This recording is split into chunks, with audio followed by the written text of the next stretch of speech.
Le damos la bienvenida a nuestra invitada del día de hoy, la abogada María.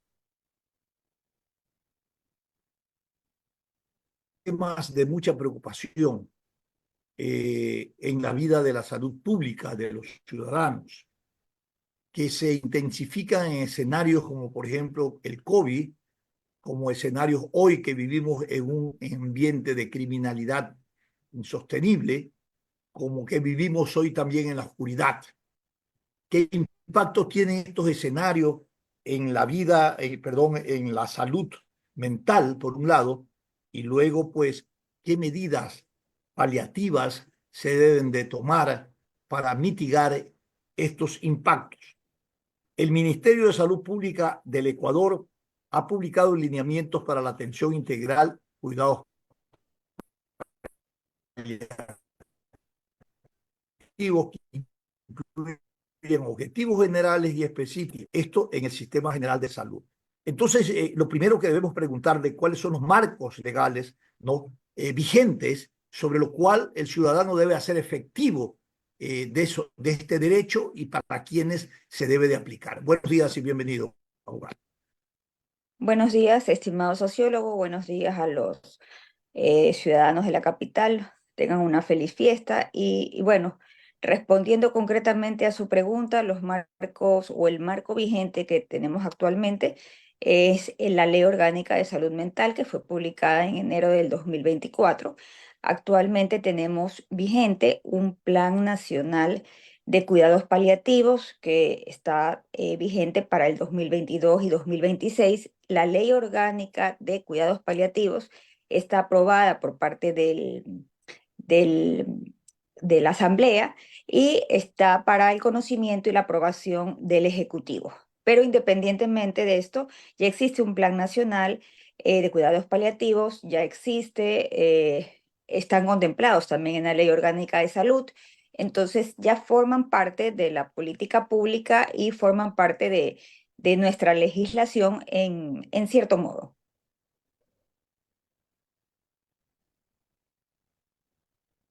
Ahora, todos estos aspectos forman parte de las manos. ¿Cuál es el nivel de accesibilidad una vez que tenemos los marcos referenciales vigentes y para quiénes van dirigidos? Bueno, estos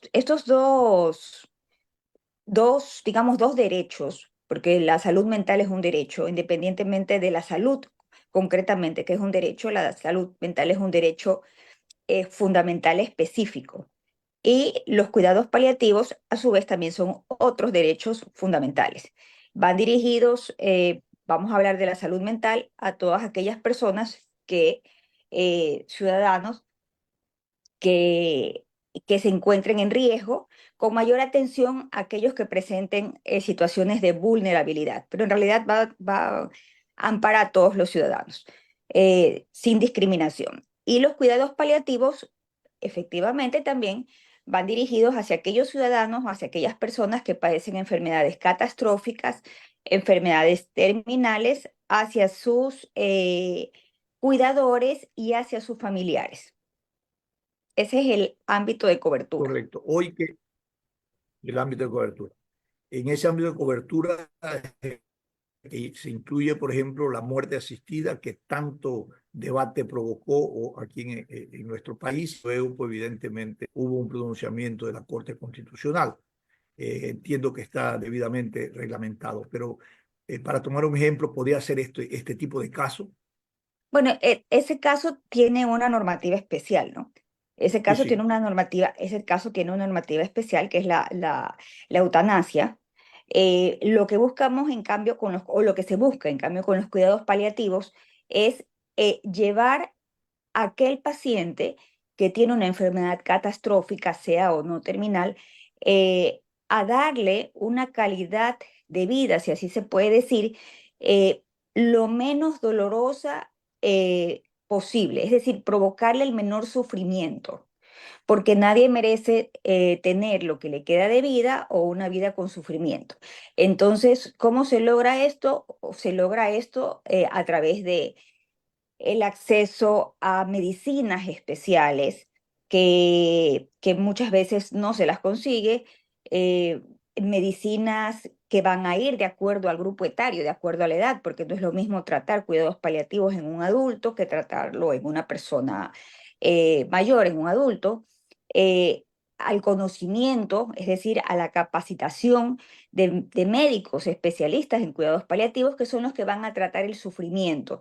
Y cuando hablamos de ese sufrimiento, no solamente estamos hablando de la parte médica, sino que hablamos de un ámbito sumamente amplio, que es un ámbito, por eso es que decimos los cuidados paliativos son aquellos cuidados holísticos, es decir, no solamente se preocupan de la parte física del paciente, sino de la parte emocional, de la parte psicológica, de la parte inclusive espiritual.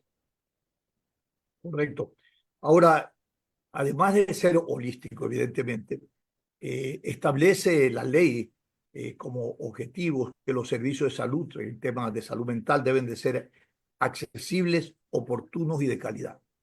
Usted es una activista de defensa de los derechos humanos. En este caso, en estos temas relacionados a la salud pública, su aplicación, ¿cuál ha sido su experiencia? Porque el papel, como dicen en la Unión Popular, aguanta todo. Y la ley, la he leído, está lindísima, muy bien redactada. No queda nada discrecional. Pero en la práctica, ¿cómo esto realmente, esta normativa garantiza esos derechos?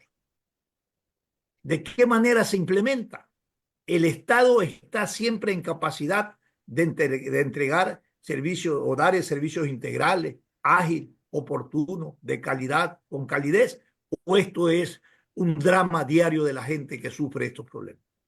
O es letra muerta, ¿no? A ver, tendríamos que hacer, muy válida su pregunta y muy oportuna. Hay que hacer una distinción, ¿no? Primero hablemos de los cuidados paliativos. Actualmente, y no digo actualmente, ¿no? Desde hace algún tiempo, inclusive ya decimos, no hay una ley orgánica de cuidados paliativos, pero existe un Plan Nacional de Cuidados Paliativos que exige que estos sean contemplados dentro de la política pública y que exige que todas las unidades de salud, tanto públicas como privadas, tengan dentro de sus organizaciones una unidad de cuidados paliativos. ¿Se cumple o no se cumple? Hay muchas que sí lo tienen, hay otras que no lo tienen. Eh, Esto de aquí va a depender mucho también del conocimiento del público, del conocimiento de los pacientes. Eh, Dentro de la experiencia que tengo, por decir, Solca tiene una unidad de cuidados paliativos muy buena, dan esta atención que se requiere, tienen profesionales psicólogos, ayudan no solamente cuando el paciente ya no puede ir trasladarse al hospital, porque vienen muchas veces en Guayaquil, se atienden de muchas otras provincias, sino que inclusive hacen visitas domiciliarias y hay la coordinación adecuada. En otros hospitales hay que exigir, en cambio, que se brinde esta atención. Y lo que pasa es que la ciudadanía no está empoderada de este derecho que tiene. Ese es un gran problema. Adicionalmente, la cuestión de la compra o de la necesidad imperiosa que tiene la autoridad de conocer que es una obligación el proveer cuidados paliativos para la población a fin de que no pasen por ese sufrimiento durante estas enfermedades. Es decir, darle la importancia que amerita, ¿no? No es porque, digamos, van a morir, bueno, pues no se puede hacer nada, pasemos esa página, no. Nadie merece vivir o irse de esta vida con un sufrimiento terrible. Entonces, se debería invertir en medicamentos que son especiales, ¿no? Son muchas veces opioides, este, a veces no hay. Investigar también, invertir invertir, poner recursos en investigación, en formar, como le digo, como insisto, profesionales adecuados, psicólogos, porque usualmente no solamente, digamos, hablo de cuidados paliativos para pacientes con cáncer, ¿no? Otras enfermedades, otras patologías, pero la mayoría son pacientes con cáncer. Y realmente de todo un cuadro de pacientes que necesitan o requieren cuidados paliativos, apenas el 3,5% son los que los reciben, imagínense. Es una cifra Impresionante. muy baja. Impresionante. ¿Dónde usted observa que hay una violación de derechos humanos por parte del Estado? En la falta de atención, en la falta de medicamentos, en la falta de un equipo interdisciplinario, porque en la práctica eso es lo que ocurre todos los días. Vemos que quienes tienen enfermedades catastróficas no tienen asistencia y no tienen tampoco acceso a la medicina. En muchos casos no hay en los centros médicos, mucho menos en las boticas, y evidentemente eso es atentar a la vida de la gente. Sí, realmente sí. Yo creo que es en la falta de medicinas y la falta de medicinas es algo sumamente importante, pero también es falta de estudio, falta de recursos también, falta de establecer prioridades. Hace una semana, bueno, el fin de semana hubo un conversatorio sumamente importante promovido por la Sociedad de Cuidados Paliativos, la Academia, creo que participó la Universidad de Guayaquil y Solca, en donde hubo un conversatorio sobre cuidados paliativos y los problemas que presentaban las unidades de cuidados paliativos y los médicos respecto a estas vivencias, ¿no? Que fue bastante interesante y que lo dejaron abierto para la población. Es que son realmente minucias, ¿no? Que se presentan, pero que a la vez van a mejorar la vida del paciente y su calidad de vida mientras está en un hospital, por decirle un colchón antiescaras, que no, está no es de fácil acceso para todos los pacientes, pero si no se lo compra o si no se lo adquiere, el paciente va a sufrir, encima de que sufre su enfermedad, va a tener escaras en su piel, o sea, es algo triste, pero es una realidad. Usted hablaba del empoderamiento de este derecho, que es una de las causas del por qué no hay un elemento de presión desde la ciudadanía o de la sociedad civil para que los gobiernos asuman esto con la responsabilidad y competencia que se le ha asignado. Y esto es un derecho humano, no se lo debe recibir como dádiva, sino como el derecho que es. Y en este sentido, yo he estado revisando la ley tiene todos los capítulos, ha tomado en cuenta la protección para todos. Por ejemplo, hay un capítulo, el séptimo, dice, protección especial para las personas que sufren trastornos mentales, y se refiere a las personas con trastornos mentales en situación de abandono, que deben de tener una, en abandono y que están en desprotección, que deben tener una atención especializada, ¿no es cierto?, ágil, oportuna. ¿Qué pasa con esta gente que deambula en la calle, perdidos? Y no es uno, son muchos que usted ve en ese estado. ¿Cuáles son los mecanismos para tomar en cuenta que a ellos hay que asistirlos, que hay que el Estado asumir la responsabilidad del cuidado? Bueno, eso es una pregunta sumamente importante. Esa obligación está contemplada dentro de la Ley Orgánica de Salud Mental, que fue publicada, como ya lo dije, en enero del 2024.